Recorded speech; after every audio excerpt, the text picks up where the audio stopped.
tonight on Game Plan. Cleaner. And the jet sweep scores.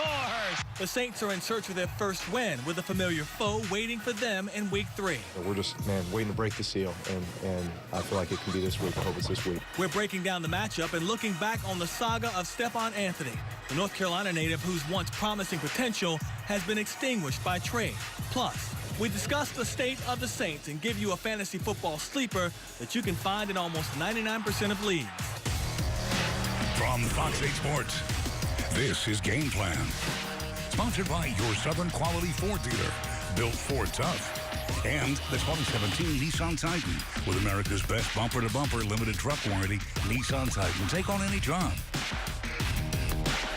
I know it's hard, but it's officially time to get out of your funk about the Saints being 0-2. Another opportunity awaits, though the challenge doesn't get much easier with the undefeated Carolina Panthers. Alongside Juan Kincaid, I'm Sean Fazan. The hardest thing to do in the NFL is win a game, and the Saints have proven that the past 2 weeks. But this Sunday offers up yet another opportunity to get that season back on track.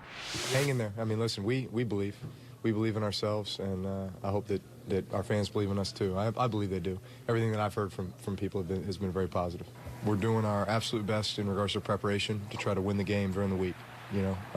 If you have that type of mindset, you focus on the process, then you feel like the result will take care of itself. It's a divisional opponent, it's on the road. It's a very good team. It's a team that's 2-0, that's playing with a lot of confidence. But, we're just, waiting to break the seal, and I feel like it can be this week. I hope it's this week. Traveling to Charlotte to face the Panthers has never been an easy chore for the Saints. It's a place they've won just once in the last 5 tries, But nonetheless, the schedule says road game in Carolina, and the Saints must be ready. Another week, another challenge up ahead for the Saints. Next up, the unbeaten Carolina Panthers, where their #1 option on offense is #1 Cam Newton. It starts with their quarterback. He's one of the best in the NFL, Pro Bowl guy. He's very explosive, and he makes the right reads. He makes the great throws. He can use his feet to get himself out of trouble and get first downs when normal average quarterback can only get 5 yards on the play, and he's going for 10. This year, the Panthers added some dynamic playmakers, like rookie Christian McCaffrey, who through 2 games has shown why he's such an asset. He provides a variable personnel groupings. When he enters the game, there are a handful of things that you got to defend. I think he's a very good runner. B, you see him in the passing game, and then you see him in roles which you have to defend, and it might be with Stewart on the field as well. So they've done a good job in the first 2 weeks of really getting in and out of a handful of personnel groupings, but forcing you to account for him. He's versatile. Obviously, we're very familiar with the player having just come out. But while they've added some new pieces, the Panthers will be without Old Faithful. Tight end Greg Olsen broke his foot last week. Olsen has had some incredible games against the Saints. Defensively, the Panthers don't rank near the top. They are the top defense in the league.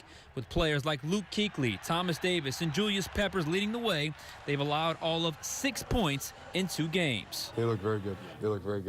Extremely disciplined. They got a great front 7.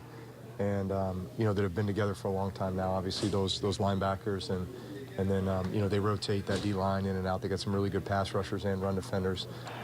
They got the young corners that are now into their second years and playing with a lot more confidence. I think the safeties are very good players as well. So, all in all, it's a very sound defense that just plays really well together. A.J. Klein knows them well. He spent the first 4 years of his career with the organization. I'm going to do everything I can and to help this team win. So if the coaches need to sit down with me and I need to sit down with the guys that I play with here and hopefully give a little tips and cues that Cam and their offense might have, then that's what we're going to have to do. The Saints are 4-7 since 2006 inside this stadium, regardless of who is or is not playing. It is always a battle. But they may be getting the Panthers at the right time right now. Sean, Cam Newton, who's had his way against the Saints the past few seasons, isn't playing like his old self, and it's easy to understand why. He was very limited during training camp because of a shoulder surgery he had during the offseason. Panthers head coach Ron Rivera chose to bring him back slowly, which meant very little throwing in the preseason, which has translated into him being a bit off in their first 2 games. Against the Bills last Sunday, Newton didn't throw a touchdown in the Panthers' 9-3 win. He said he knows he has to play better going forward. I'm disappointed in myself, but, happy for the overall team, just to see, how we battled and found ways to win the football game today. It wasn't pretty at all, but yet, this whole thing is about the process and trusting it. Coach spoke on it, and anytime in this league that you can get a win, you take it and you run with it. So we're not going to apologize for that. I just have to know as a player and personal challenges to myself that I have to be better, and I will be better.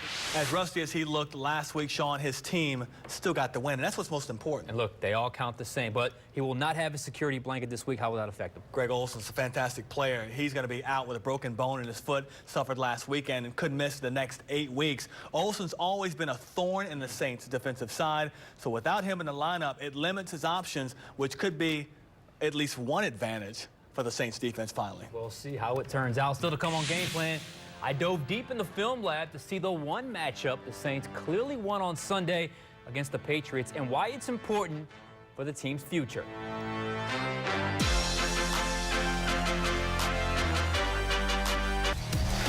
From Fox 8 Sports, you're watching Game Plan. Sponsored by your Southern Quality Ford dealer, built Ford tough. And the 2017 Nissan Titan with America's best bumper-to-bumper limited truck warranty, Nissan Titan. Take on any job. Time now to go to the film room to break down one of the few bright spots from Sunday's loss to the Patriots. Yeah, time to be somewhat positive, Juan. There was one matchup the Saints unequivocally won last Sunday, Marshawn Lattimore versus Brandon Cooks.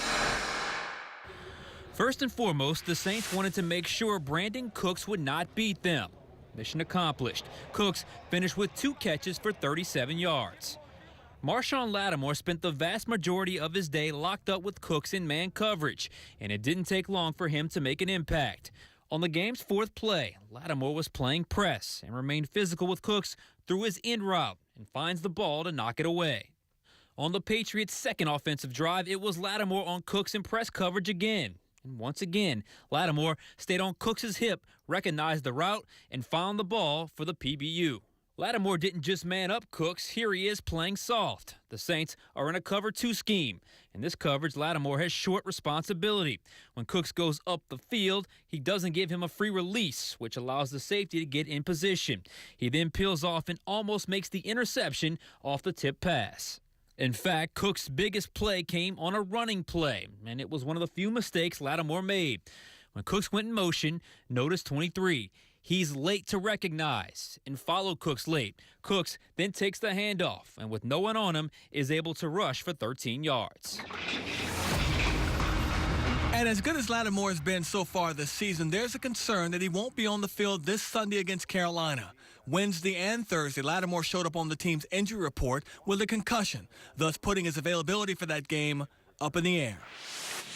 First-round draft picks are supposed to be the most NFL ready in year 1. It's why teams do what they can to get that key piece that could turn around their franchise. When the Saints committed a first-round pick to Stephon Anthony, we'd like to think that the Clemson Tiger, they saw a player that could be a difference maker right away in a defense that needed and continues to need difference makers. But 2 years later, we now know that Anthony couldn't live up to the front office expectations. It's why they shipped him to Miami for a reported 5th-round pick. On Wednesday, head coach Sean Payton gave some clarity as to why they had to make that move. I think there came a time in where he was at with regards to where we were at in his development. I think, unfortunately, his injury during training camp really prevented him from getting the snaps we were hoping to see, and ultimately it came down to a decision roster-wise for us. I love this kid. I think the world of him, and hopefully he can bounce back and make an impact for Miami.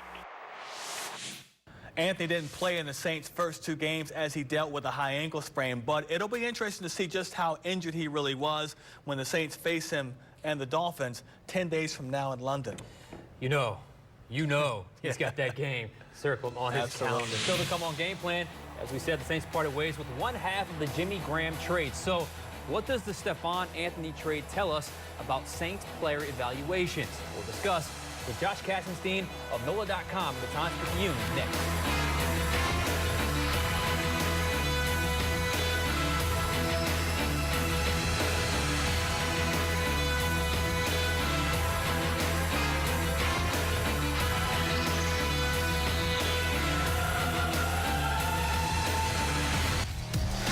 From Fox 8 Sports, you're watching Game Plan. Sponsored by your Southern Quality Ford dealer, built Ford tough. And the 2017 Nissan Titan, with America's best bumper-to-bumper limited truck warranty, Nissan Titan. Take on any job. Joined now by Josh Katzenstein, Saints beat writer for the Times-Picayune and NOLA.com. And just first off, let's start with the whole freshest news and Stephon Anthony getting sent to the Miami Dolphins. What's your first reaction from that? Well, I'm surprised that it happened, honestly, because at this point, I feel like you're trading him when his value is really low because he hasn't had a chance to prove himself at all. I mean, obviously, we saw what happened in 2016. He was effectively a bench player. And then this year, he only got to play in one preseason game. So they're basically shipping him off when his value's at its lowest. I mean, obviously, you could certainly argue that getting a fifth-round pick for a guy that wasn't going to really help you because I think he was number 6 on that linebacker depth chart is definitely a win. But at the same time, you know, first-round pick in 2015, and that's only a fifth-round pick in 2018. So I think, you know, the biggest takeaway is that the Saints just messed up picking him in the first place and failing to develop him. Obviously, he deserves some blame, too, you know, not living up to the expectations, but certainly it seems like the Saints are just admitting their mistake. Yeah, and look, I think, you know, some of this is on the Saints because, you know, he was on track for development his rookie year, led the team in tackles. I believe played in all 16 games, had that big return two-point conversion, I believe against Carolina in 2015. And, you know, he was a middle linebacker, he had that rookie year, played a lot, and then the very next year, he's a first-round pick. The very next offseason, they bring in James Laurinaitis to take over the middle linebacker spot, shift him over the strong side. I had a former player tell me that he was so lost at the strong side linebacker position, he would come up the field kind of with his hands up. I don't know what I'm seeing. I don't know what I'm doing, because the strong side, obviously, you play closer to the line of scrimmage. So the position change really messed with his head, and he was never able to get that confidence back. And I'm with you. It's a borderline win that you were able to get something for him, because clearly the Saints were going to part ways with him eventually at some point, whether it be cut or a trade. But still, flipping a first-rounder for a fifth-rounder is not exactly a good return. All right, so the team's in an 0-2 hole for the 4th straight year. How does this 0-2 hole feel different than the previous 3? Well, I think the biggest difference is obviously the fact that they've been blown out in both games. You know, I think in the second half of both games, they were never closer than double digits. They trailed by double digits for the entire second half of both games. I think ultimately, though, that doesn't really matter, because you look at the two teams they played. Minnesota's really good. They've got a stout defense. They've got an offense that I think is super underrated. And then obviously the Patriots are the Patriots. We sort of knew the Patriots weren't going to lose 2 games in a row. So you got to just take the loss, move on, and try to win this next game, because really there's nothing they can do about it. And so even if the method to which they lost these 2 games was different, ultimately the record's the same. True, but, and I agree with you, but also remember, Drew Brees said, you know, we have only one way to go, and that's up. Well, up isn't even winning right now. Up is being competitive in the 4th quarter, which they have not been. So that, to me, makes this 0-2 start much more concerning. And call me crazy, but I think you're starting to feel that in the organization a little bit with some of these moves, some of these sideline eruptions, some of these things happening. I think it's starting to settle in a little bit that maybe we're just not being competitive right now. Forget winning. We're not even being competitive late in games, which is, well, you know, last season against Oakland, the season opener, was a 1-point loss, 3-point loss to New York. I mean, they were in those games with the chance to win. It hasn't happened this year. All right, so let's answer some questions right now from the Final Play app. The defensive woes must start and stop with Sean Payton.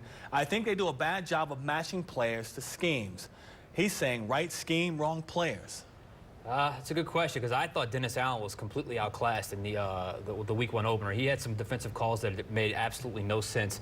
But you're right. I mean, there does seem to be kind of a mixing and matching, and we have a vision for this guy, but he ends up here. A vision for that guy ends up there. The only player that you've kind of gotten right from day one is Cam Jordan, and they just had not been able to find that player at any real level since him, and I think that's certainly a big problem. Yeah, I mean, we can't let Sean Payton get out of blame here just because he's the offensive guru of this team. I mean, he's the head coach, so anything that happens with the coaching staff should fall on him.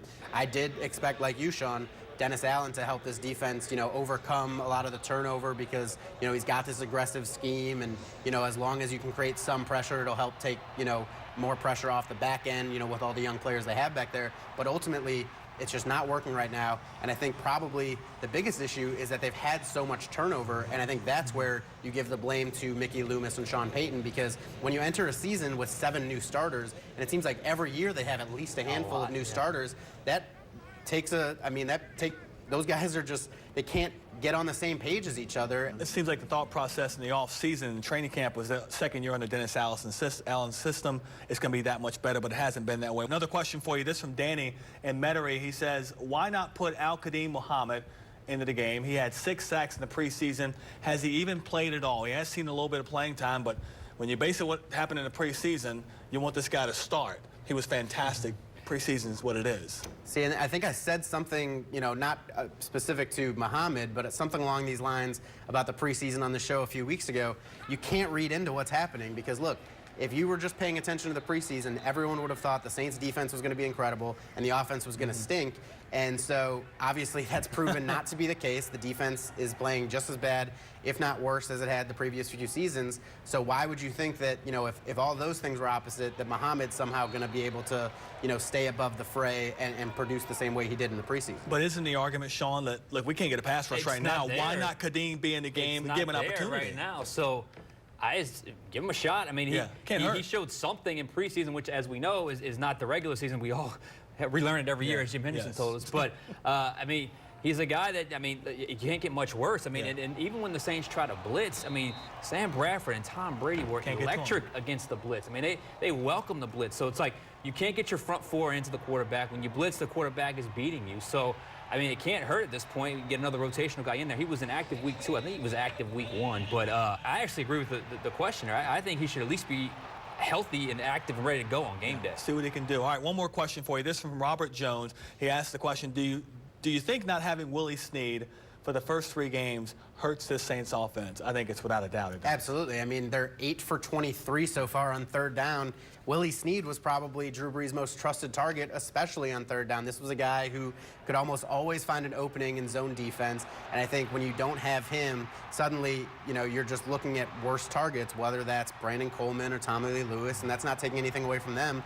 But Willie Snead has built this rapport with Drew Brees. He's built the trust of the entire coaching staff and the offense. And I think just not having him, you see, how minor any little change can affect, something in a big way, and we're seeing that with Snead. It's magnified not having Brandon Cooks, too. No doubt about it, and I got to call myself out here because I thought the Saints were going to be able to manage without Willie Snead. Boy, was I wrong. Absolutely 100%. And look no further than 4th and 3. They went a deep ball to Ted Ginn Jr., kind of a fade route into the end zone on 4th and 3. You're telling me 4th and 3 at Willie Snead in the game, he knows how to find the soft zone, he knows how to find the hole in the coverage, and, when Drew gets the ball to him, he catches the ball. So, absolutely, the Saints are missing Willie Snead much more than I thought they would. He'll be back for the London game. At least we expect him to. We shall see. Josh Katzenstein from NOLA.com and the Times-Picayune. Josh, thanks very much. Thank you. Appreciate that. The Panthers are, again, without Greg Olsen this week, but Chris Hagan still says you should start a Carolina tight end in fantasy football. Get the extra point when we come back.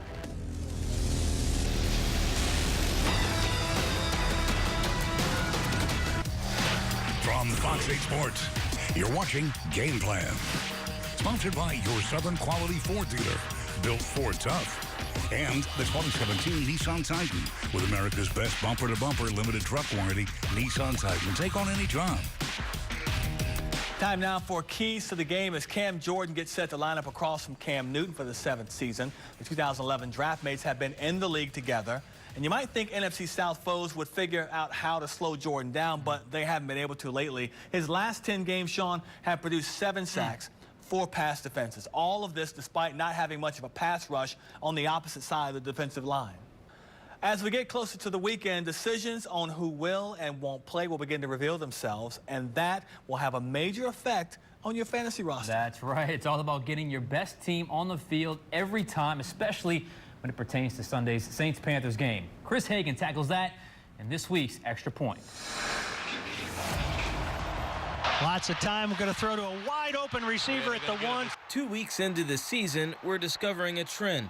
Start every relevant offensive player that will face the Saints defense. Until the black and gold prove otherwise, they're a gold mine of fantasy points for opposing teams. It started with the Vikings. Sam Bradford, Dalvin Cook, and their starting receivers Stephon Diggs and Adam Thielen all had career days. Then the Patriots. where if you had the guts to start Rex Burkhead at running back, you were rewarded on the first drive of the game with a 19-yard touchdown catch. Gronk also had a breakout game, his first 100-yard performance since Week 8 of last season, which is why I point to Carolina's starting tight end Ed Dixon as a sleeper pickup this week. As for what we've learned about the Saints offense, if you took a shot on Adrian Peterson, tough. His fantasy production's been far below even the most modest of predictions. Alvin Kamara's gotten the most meaningful work with several targets downfield, while Mark Ingram continues to rack up garbage time yardage in the final few minutes of the first 2 games. Drew Brees has also given fantasy owners just enough to get by on with some late scores, but the Saints' lack of efficiency on offense has hurt those with stock in Michael Thomas, who has just 10 receptions and 0 trips to the end zone in 2 games. Lo and behold, it's actually Coby Fleener that's done the most damage with a pair of touchdowns if he cracked your starting fantasy lineup. The verdict this week, start Brees. He's got his work cut out for him, but he's worth at least $250 and a touchdown. Start Thomas. For the first time this season, he won't face one of the game's top young cornerbacks. Start Ingram and Kamara in PPR leagues. They're going to get their targets in the passing game, but I wouldn't count on much running room with Luke Kuechly hunting down anything that moves in the Saints' backfield. If you're looking at the Panthers' offense, start everyone. This could be the week that Cam Newton breaks out of his scoring funk. His mobility always seems to give the Saints fits. Certainly, Christian McCaffrey could do a lot of damage as well. If Burkhead can get some favorable matchups, you know Carolina's looking to do the same with their electric rookie from Stanford. The Saints' best bet would be to have Marshawn Lattimore work against Kelvin Benjamin, but still, he'll be the #1 red zone target with Greg Olsen sidelined. Reporting for Game Plan, I'm Chris Hagan. Our coverage certainly doesn't stop here. Lots more on Fox 8 News Friday and Saturday, and then Sunday, you know the game day routine. Fox 8 Live Tailgate begins today, full of football on our air, including the Saints kicking off at high noon. Our reports begin on Fox 8 News at 9, leading up to the final play at 10:30. And be sure to tune in for Fox 8 Football Friday at 10:35 as Chris Hagan and I take you around the state for all the great prep action here in Louisiana. Until then, thank you for watching Game Plan. And thanks to everyone here at Fox 8 for their contributions. Our next newscast is bright and early at 4:30 in the morning. Good night, everyone. Good night. From Fox 8 Sports, this has been Game Plan, sponsored by your Southern Quality Ford dealer, built Ford tough, and the 2017 Nissan Titan with America's best bumper-to-bumper limited truck warranty. Nissan Titan, take on any job.